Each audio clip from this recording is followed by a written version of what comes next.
Hi, I'm Miss Shelley, and welcome to my science show. In our episode on Parents and Offspring, we talked about how parents provide food for their young.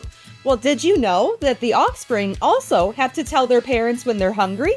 Today, we're going to create our very own bird call using just a piece of paper and some tape. Miss Shelley's Science Show.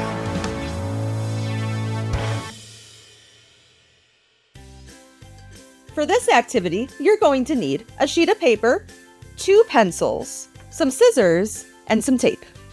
Ronnie's rule for this activity is to always ask an adult for help when using scissors. First, you're going to take one of your pencils and put it diagonal in the corner of the sheet of paper. Then, you're going to take the corner, wrap it around the pencil, and keep going until the entire piece of paper is rolled up. You want to keep the paper as tight as you can around the pencil. Then you're going to use a little piece of tape just so that you can tape that last little edge down.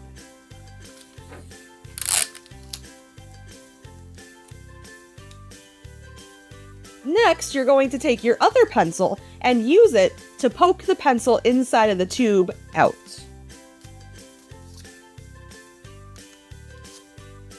Next, you'll pick up your scissors and you're going to trim both ends of the tube so that they're nice and even.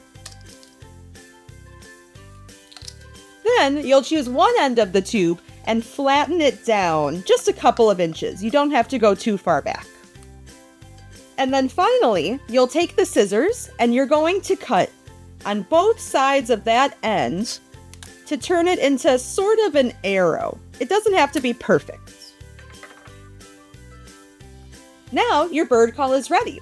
Here's the secret though. You don't want to blow air into the bird call. You're going to inhale some air.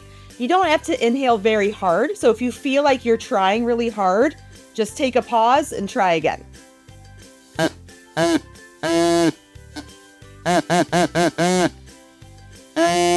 So there you have it. This bird call can represent a young offspring baby bird telling their parents that they are hungry. Go ahead and try it yourself, and I'll see you next time on another episode of Miss Shelley's Science Show. Miss Shelley.